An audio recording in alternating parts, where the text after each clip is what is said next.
안녕하세요.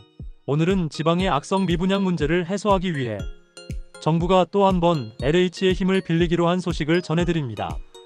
지방에서 준공 후 미분양으로 쌓여버린 수많은 아파트들, 그중 3천 가구를 LH가 직접 매입해 든든 전세주택으로 공급하겠다는 이번 대책은 17년 만에 등장한 미분양 해소 방편입니다.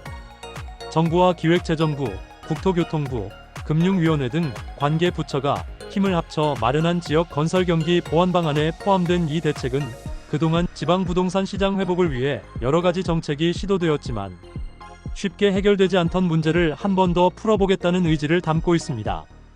이번 대책에 따르면 LH는 지방에서 준공 후 팔리지 않은 미분양 아파트 중 약 17%에 해당하는 3천 가구를 매입해 임대주택으로 공급하게 됩니다.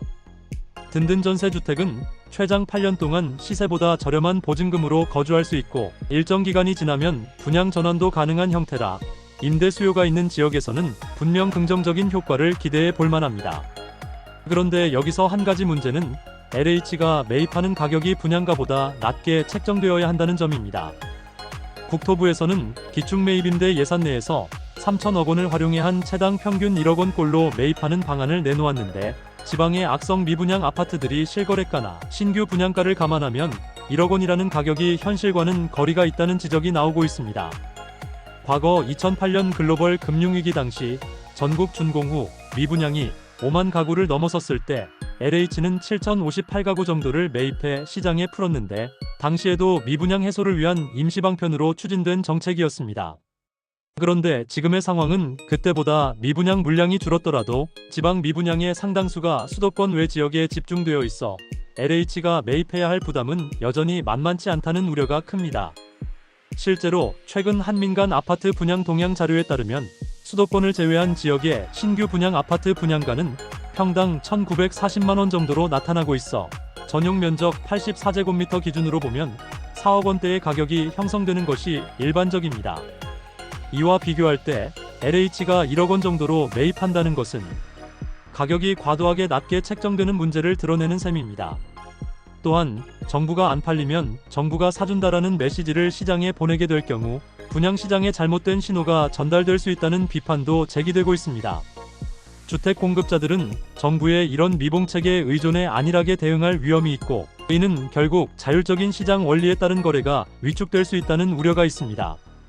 국토부 관계자는 LH가 임대 수요, 매입 가격 등 여러 요소를 고려해 매입할 것이며 모든 미분양을 무조건 떠안는 것은 아니다라고 설명했지만 실제로 현장에서 이 정책의 효과를 두고 다양한 의견이 나오고 있는 상황입니다.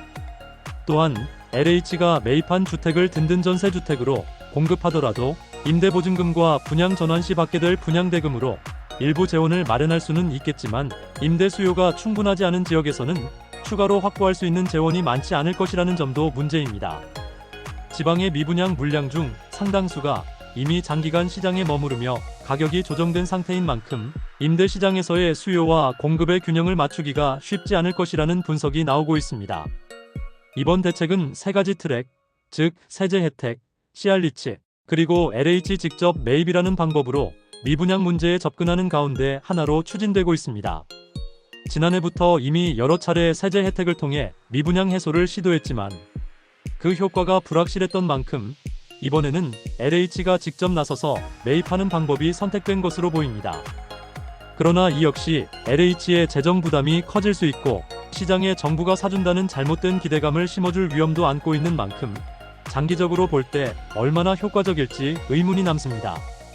저는 이처럼 정부가 지방 부동산 시장 회복을 위해 다양한 대책을 내놓고 있음에도 불구하고 그 기조가 단기적인 미봉책에 그칠 위험이 있다는 점에서 깊은 아쉬움을 느낍니다. 한편으로는 미분양 문제는 단순히 한 지역이나 한 기관의 문제가 아니라 우리 부동산 시장 전반의 구조적인 문제와도 맞닿아 있는 만큼 근본적인 해결책이 마련되어야 할 때라고 생각합니다.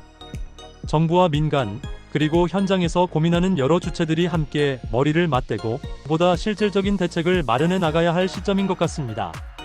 오늘 이 이야기를 들으시면서 지방 악성 미분양 문제를 해결하기 위한 정부의 이번 대책이 과연 답이 될 수 있을지, 또 그 과정에서 발생할 수 있는 여러 한계와 위험 요소들에 대해 다시 한번 생각해 보시길 바랍니다. 우리 모두가 부동산 시장의 변화와 그 이면에 숨겨진 다양한 문제들을 주의 깊게 바라보며 보다 건강하고 공정한 시장 환경이 마련될 수 있도록 함께 고민해 보았으면 합니다. 오늘도 끝까지 들어주셔서 진심으로 감사드리며 여러분의 따뜻한 관심과 지혜가 우리 사회에 큰 변화를 가져오길 바라봅니다. 건강 조심하시고 다음 이야기에서 또 뵙겠습니다. 좋아요, 구독, 알림 설정은 저희에게 힘이 됩니다.